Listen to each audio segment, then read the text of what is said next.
আসসালামু আলাইকুম ভিউয়ার্স, প্রথমে জানিয়ে দেব আজকের এক্সক্লুসিভ ব্রেকিং বিষয়। এবার হাসনাতের হুঁশিয়ারি বার্তা, বাংলাদেশে এনসিপি ও আওয়ামী লীগ একসঙ্গে থাকতে পারবে না। সে সাথে স্থানীয় সরকার নির্বাচন করা যেতে পারে বলে হুঁশিয়ারি বার্তা দিয়েছেন তিনি। আরও কি কি বিষয় তুলে ধরলেন জানতে পারবেন। এরপর জানিয়ে দেব দীপুমণির বার্তা। আইনজীবীকে দীপুমণি বললেন, রিমান্ডে দেয় দিক, কিছু বলবি না। আরও কি বার্তা দিয়েছে দীপুমণি। সে সাথে আবারও কিন্তু আনিসুল হক, ইনু মোনেন, দীপুমণি কিন্তু রিমান্ডে গিয়েছেন। এ সকল বিষয় নিয়ে থাকছে বিস্তারিত।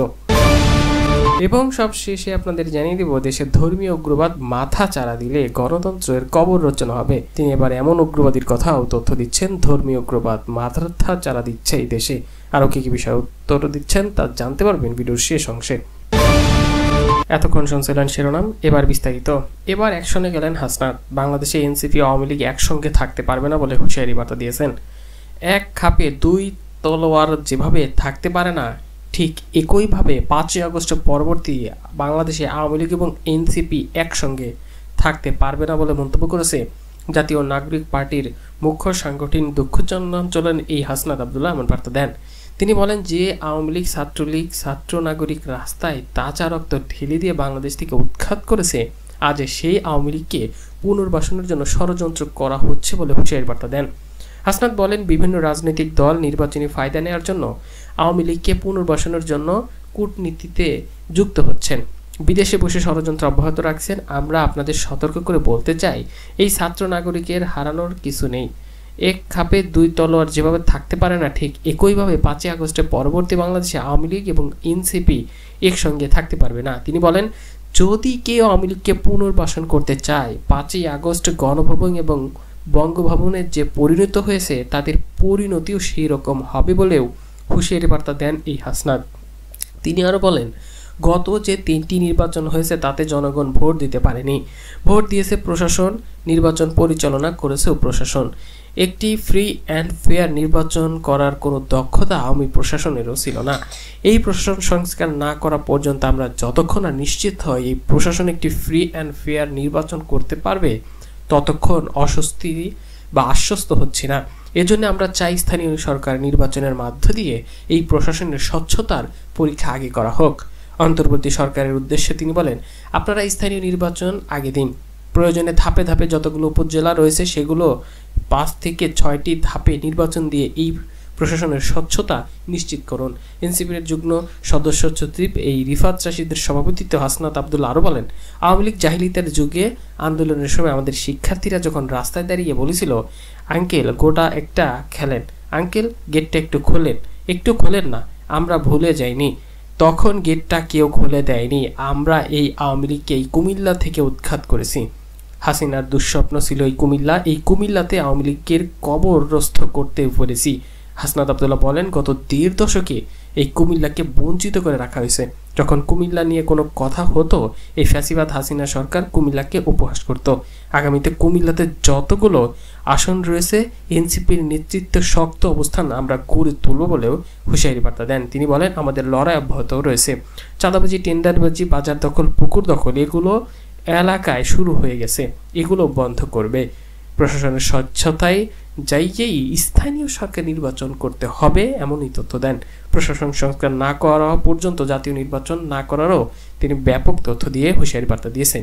আগে স্থানীয় নির্বাচনের মাধ্যমে প্রশাসন যাচাই বাছাই করার পর এরপরে জাতীয় নির্বাচনের ডাক দেন বলেও দাবি করেন এই হাসনাত। তাহলে বোঝা যাচ্ছে এনসিপি এখন দ্রুত নির্বাচন চাচ্ছে না, সংস্কারের পরেই নির্বাচন। এই বিষয়টি কিভাবে দেখছেন কমেন্টে জানাবেন।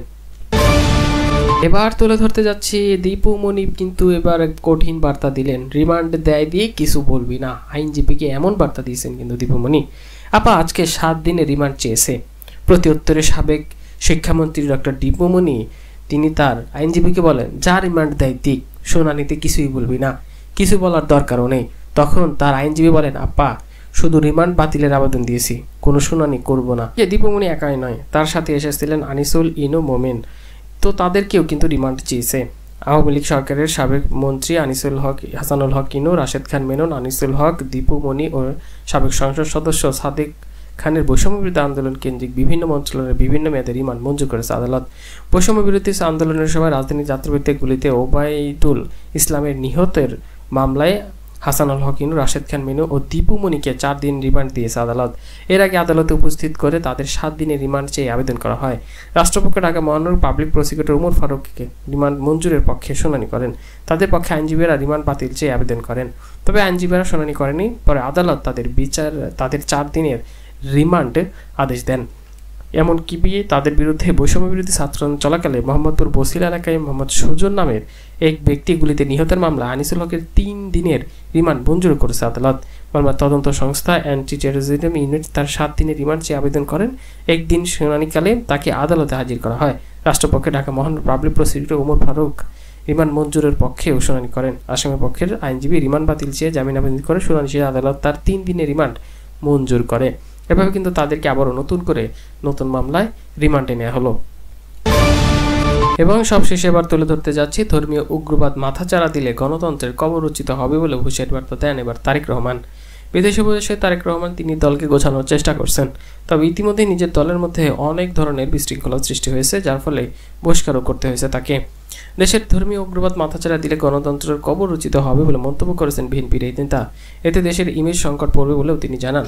অন্তর্বর্তী সরকারের দৃষ্টি আকর্ষণ করে তারেক রহমান বলেন, ধর্মীয় উগ্রবাদের অপতৎপরতা এবং চরমপন্থা নিয়ন্ত্রণে ব্যর্থতার পরিচয় দিলে উগ্রবাদ জনগোষ্ঠী এবং পরাজিত ফ্যাসিবাদ শক্তি দেশে ফিরিয়ে গণতন্ত্রের কবর রচনা করবে। অন্যদিকে গণতান্ত্রিক বিশ্বে ইমেজ সংকটে পড়তে পারে বাংলাদেশ। বিএনপির ভারপ্রাপ্ত চেয়ারম্যান বলেছেন, জনপ্রত্যাশার প্রতি শ্রদ্ধা না দেখিয়ে নতুন রাজনৈতিক বন্দোবস্তের নামে গৌণ ইস্যুকে মুখ্য করে আকার সময় ক্ষেপণের চেষ্টা হলে সেটিও সামনে ভুল বার্তাও পৌঁছাবে বলে তিনি বলেন। তারেক রহমান বলেন, দেশ গড়তে বা গত 1.5 দশকের ফ্যাসিবাদী শাসন শোষণে দেশের শুধু শিক্ষা ব্যবস্থা, রাজনৈতিক, অর্থনৈতিক এসব কিছু ধ্বংস হয়নি, বরং বাংলাদেশের আবহাওয়া ধর্মীয়, সামাজিক, সংস্কৃতি মূল্যবোধকেও ধ্বংস করে দেওয়া হয়েছে। সমাজে ছড়িয়ে দেওয়া হয়েছে ঘৃণার বিষ বপন, বিনষ্ট করা দেওয়া হয়েছে সামাজিক সম্প্রতি, ভ্রাতৃত্বের বন্ধন। একটি রাষ্ট্র সমাজের জনগোষ্ঠীর মধ্যে ধর্মীয়, সামাজিক সম্প্রতি ও মূল্যবোধ যদি বিনষ্ট করে দেওয়া যায়, তখনই সমাজ ব্যবস্থা অবক্ষয়, ভঙ্গুর, নিষ্ঠুর ও অমানবিক হয়ে ওঠে। এমনটাই বার্তা দেন। দেশে হঠাৎ করেই অতীতের মতো নারী ও শিশু নির্যাতন, ধর্ষণ উদ্বেগজনক হারে বাড়ছে বলে মন্তব্য করেছেন তারেক রহমান। দেশের অর্ধেক জনগোষ্ঠী নারীদের নিরাপত্তাহীন রেখে দেশকে এগিয়ে নিয়ে যাওয়ার কোনোভাবেই সম্ভব নয়। সরকার, প্রশাসন ও আইন শৃঙ্খলা রক্ষা বাহিনীর নতুন রাজনৈতিক বন্দোবস্ত কিংবা অন্য কোনো কাজে হয়তো বেশি মনোযোগী থাকার কথা। আমাদের নারীরা নিরাপত্তা সংকটে পড়ছে কিনা এই বিষয়ে গভীরভাবে ভাবার প্রয়োজন রয়েছে বলে দাবি করেন এই তারেক রহমান। তিনি আরও নানা বিষয়ে একটি তথ্য দেন, শুধু একটি জাতীয় নির্বাচন অনুষ্ঠানের জন্যই মাফিয়া সরকারের পতন ঘটেনি। একথা যেমন সত্য, তার চেয়েও আরও চরম সত্য হয়তো একটি সুষ্ঠু ও নিরপেক্ষ নির্বাচন না করার জন্যই কিন্তু মাফিয়া সরকারের নির্মম পতন হয়েছিল। সুতরাং একটি নির্বাচনকে শুধু কোনো একটি রাজনৈতিক দলের ক্ষমতায় যাওয়ার বিষয় হিসেবে বিবেচনা করার অবকাশ নেই, এমন বার্তা দেন তারেক রহমান। নির্বাচন যত দ্রুত হবে ততই ভালো হবে বলেও তিনি বার্তা দেন। তবে সংস্কার করাও দরকার, তবে যতটুকু সংস্কার করলেই নয়, অল্প পরিমাণে সংস্কার করেই কিন্তু নির্বাচন দেওয়া যায়। তবে তারা সরাসরি জাতীয় নির্বাচন চাচ্ছে, স্থানীয় নির্বাচন তারা কোনোভাবে চাচ্ছে না। জাতীয় নির্বাচনের এরপর জাতীয় নির্বাচনের যারা জয়লাভ করবেন তাদের আন্ডারেই হবে স্থানীয় নির্বাচন।